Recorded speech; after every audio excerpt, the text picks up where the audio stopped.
By the beginning of the 1960s, something curious was happening in English schools. The regulations remained much the same.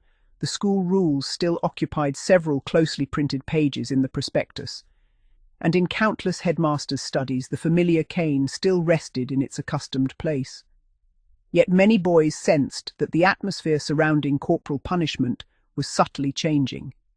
It had not disappeared. Indeed, in some schools, it remained as frequent as ever.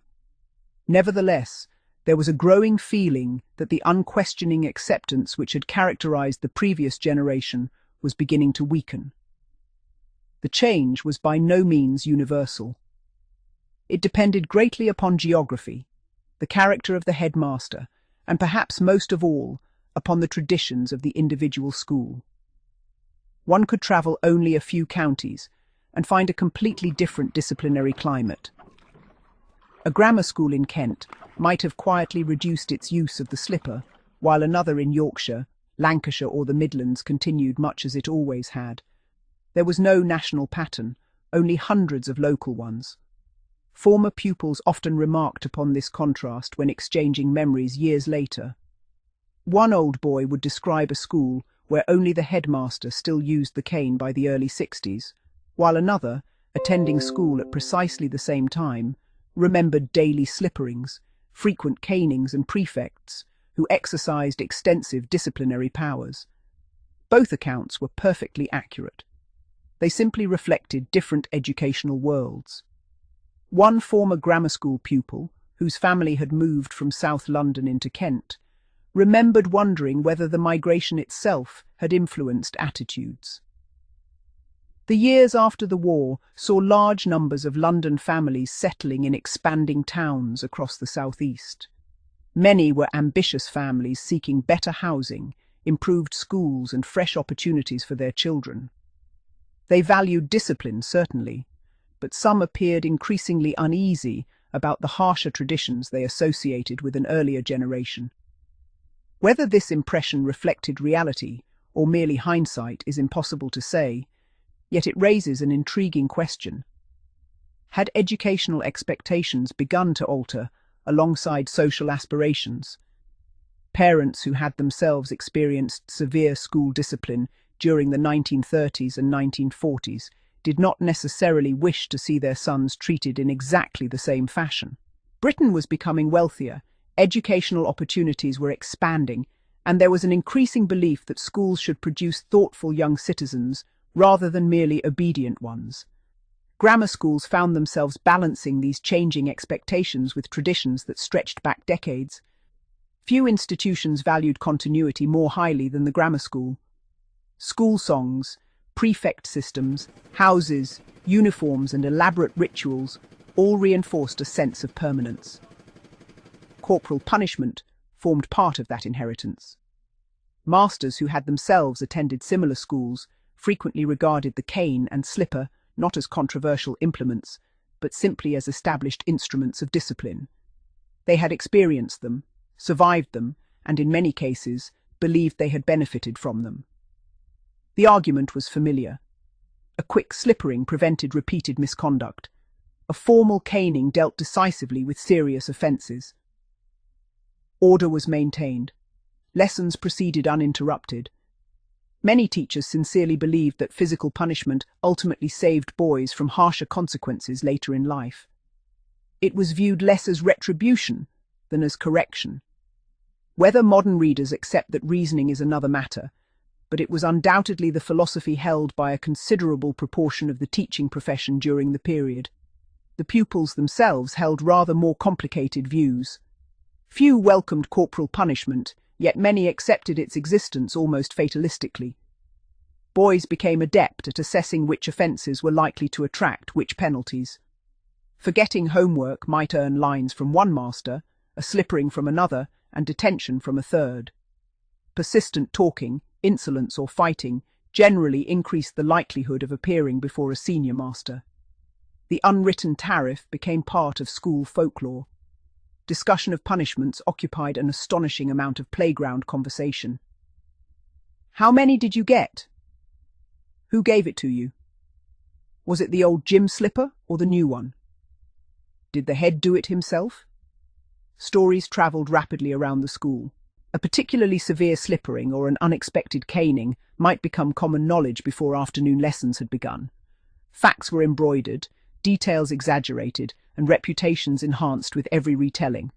In this way, corporal punishment acquired a curious mythology of its own, becoming almost as much a subject of schoolboy conversation as football or examinations. Primary schools often presented a very different picture. One former pupil from a mixed South London primary looked back with genuine surprise when hearing tales from others. During more than 5 years there, he could remember remarkably few instances of corporal punishment. An occasional smack on the backs of the legs might be administered in class to an unruly child. Sometimes a boy or girl was taken quietly into the cloakroom for a brief reprimand accompanied by a slap. Yet formal punishments remained rare.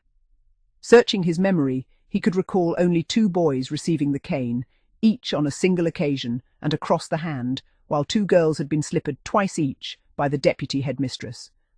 Beyond that, corporal punishment scarcely figured in daily school life. Compared with many grammar schools of the same era, the contrast could hardly have been greater. Such recollections remind us how dangerous it is to speak of the British school experience as though it were uniform. Experiences varied enormously according to age, locality, denomination, and type of school. Boarding schools formed yet another world altogether. There, discipline extended far beyond classroom hours. Masters supervised boys from breakfast until lights out, and housemasters carried responsibility not merely for education, but for every aspect of daily conduct. Consequently, opportunities for disciplinary intervention multiplied. Untidy studies, noisy dormitories, breaches of house rules, or poor behaviour during recreation all became matters for correction. Many boarding school boys therefore remembered corporal punishment as woven into the entire rhythm of school life rather than confined to lessons.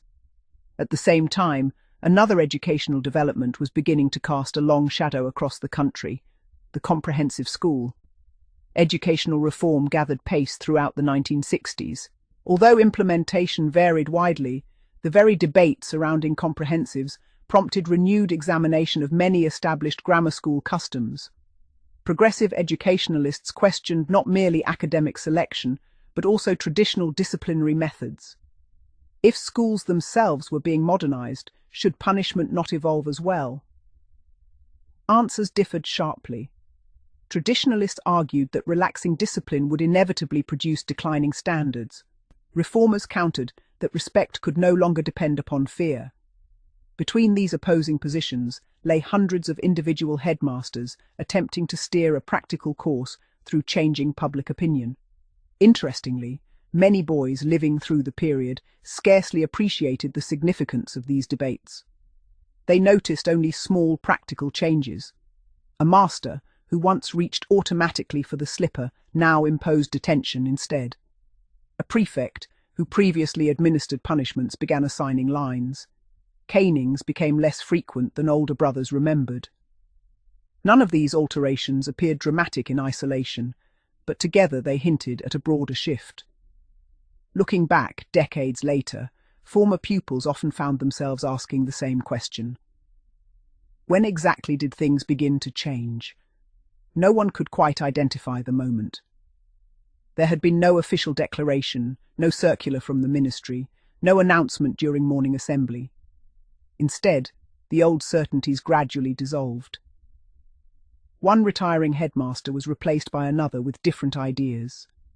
A younger generation of teachers entered the profession. Parents asked more questions than they once had. Boys themselves became marginally less willing to accept unquestioningly what previous generations had regarded as inevitable. The cane remained, the slipper remained. Yet they increasingly seemed to belong to an earlier age. For many pupils, this was not yet the end of corporal punishment. Rather, it was the beginning of uncertainty, a growing awareness that while the old discipline still existed, it no longer carried quite the same unquestioned authority. Something fundamental was shifting within British education, although few could yet predict where the process would eventually lead.